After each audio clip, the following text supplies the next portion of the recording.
राज्याची व्यवस्था, या राज्याचं प्रशासन असं झालंय, इथं मटका फुटत नाही पण पेपर रोज फुटतायत. यांना लेकरांची स्वप्न विकत असताना लाजा कशा वाटत नसत्या, हा मला प्रश्न पडतोय.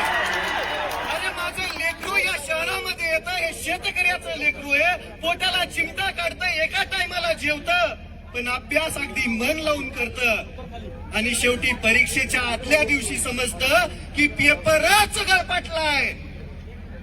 मग याच्यामध्ये चूक कोणाची आहे? सरकार बिलकुल नाही.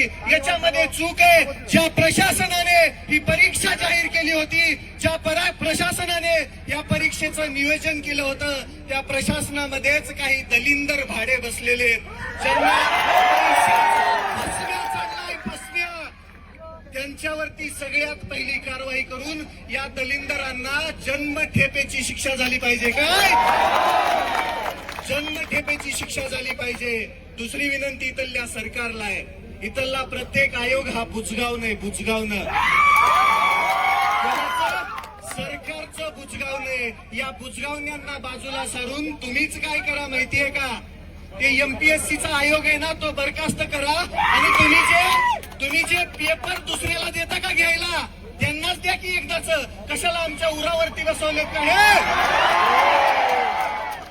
एमपीएससीची परीक्षा ऑफलाईन होत नाही तोपर्यंत हा विद्यार्थ्यांचा एल्गार असाच होणार. आज आयुक्त आले, उद्या क्रांती चौक असेल, परवा या महाराष्ट्राचं मंत्रालय असेल.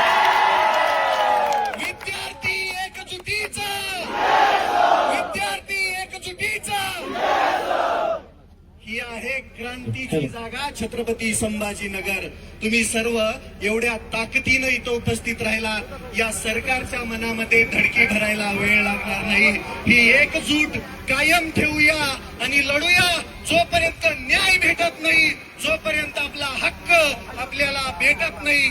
स्टेनोग्राफरची पदं यांनी गोठवली, त्या लेकरांची मागणी बऱ्याच दिवसापासून आहे. माझी मुख्यमंत्री महोदयांना विनंती आहे, तुम्ही जे हे 2-4 विभाग सोडले तर सगळीकडची स्टेनोग्राफरची पदं बंद केलेली आहेत, ती पूर्ववत करा. लेकरांवरती अन्याय करू नका. एवढं बोलतो, थांबतो.